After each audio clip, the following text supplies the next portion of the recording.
Hello, everyone, and welcome to Jackson's Math Notebook. This is our first video in a series of videos involving the art of subtraction by borrowing over the zeros. Some students find subtraction a little bit tricky, and we need a little practice to better help us understand it.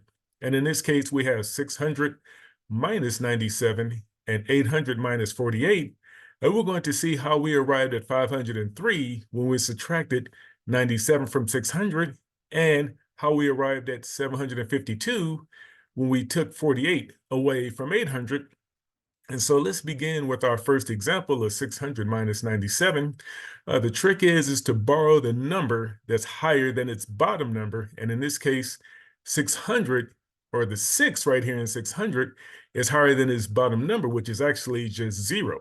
Notice that there's a 0 above the 7 and a 0 above the 9, and we cannot take 0 away from 7 to get an intelligent answer here. So we're going to have to borrow from the number that is higher than its bottom number, which is 6. And so let's borrow 1 from the 6 and turn 6 into a 5, because we have to give 1 to a 0 to turn it into a 10. However, this 0 needs help, and so what we're going to have to do, we're going to have to borrow from this 10, make it a 9, while giving that 1 over to this 0 to make it a 10.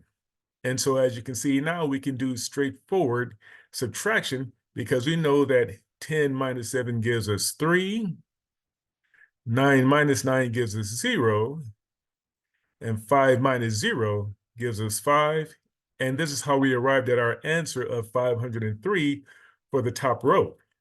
And let's go down to 800 minus 48, and we can apply the same method by borrowing over the zeros, because we know we cannot say 0 minus 8 or 0 minus 4.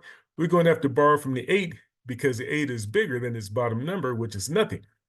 And so here we go. We're going to turn the 8 into a 7, because it's going to give 1 to the 0 here, in which we have 10 minus 4, but we're not done yet, because this 0 needs help, because we cannot go 0, take away 8. So we're going to take 1 away from the 10, make it a 9, and give that 1 to this 0. And now we can do straightforward subtraction, in which we have 10 minus 8 will give us 2. 9 minus 4 will give us 5. And 7 minus 0 will give us 7. And so in this case, we have 752 as our answer. And this is our first video in a series of videos that will help us get used to borrowing over the zeros.